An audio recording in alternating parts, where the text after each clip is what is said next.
हमारे साथ मौजूद हैं डॉन न्यूज़ के रिपोर्टर आरिफ हयात, उनसे जानते हैं। आरिफ, बताइएगा कि तहरीक इंसाफ के जलसे में शिरकत के लिए खैबर पख्तूनख्वा का काफिला शेखुपुरा पहुंचा था, इस वक्त को कहां पर है? जी बिल्कुल, एक तरफ तो जलसे का टाइम खत्म हुआ है, लेकिन जो खैबर पख्तूनख्वा से काफिला निकला है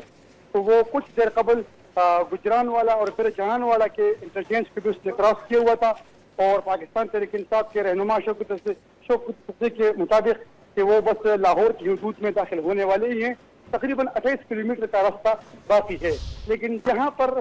बात आ रही है कि लाहौर में रास्ते बंद कर दिए गए हैं दाखिली और खारिजी, लेकिन यहाँ पर ये बात जरूर बताऊंगा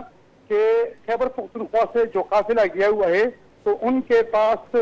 20 के करीब फायर ब्रिगेड गाड़ियां हैं, इस तरह 10 के करीब क्रेन है उनके पास, जिससे रास्ते की रुकावटें हटाई जाएंगी और उससे जो कंटेनर रखे गए हैं उसके हटाने की मशीनरी भी उनके पास है। इसी तरह जो रोड के बीच में डिवाइडर होते हैं उसको हटाने के लिए भी उनके पास भारी मशीनरी उसी काफिले में रवाना हो चुकी थी उनके साथ ही साथ 10 एम्बुलेंसेस भी उनके साथ है। अगर कोई भी नाखुशगवार वाक़या रहनुमा होता है तो उनके पास जो रेस्क्यू सर्विसेज के 10 एम्बुलेंस भी उनके साथ मौजूद है और सरकारी अमला भी उनके साथ है, जबकि पार्टी कारकुनान भी बड़ी तादाद में गई हुए हैं। अगर ये मशीनरी उनके पास है तो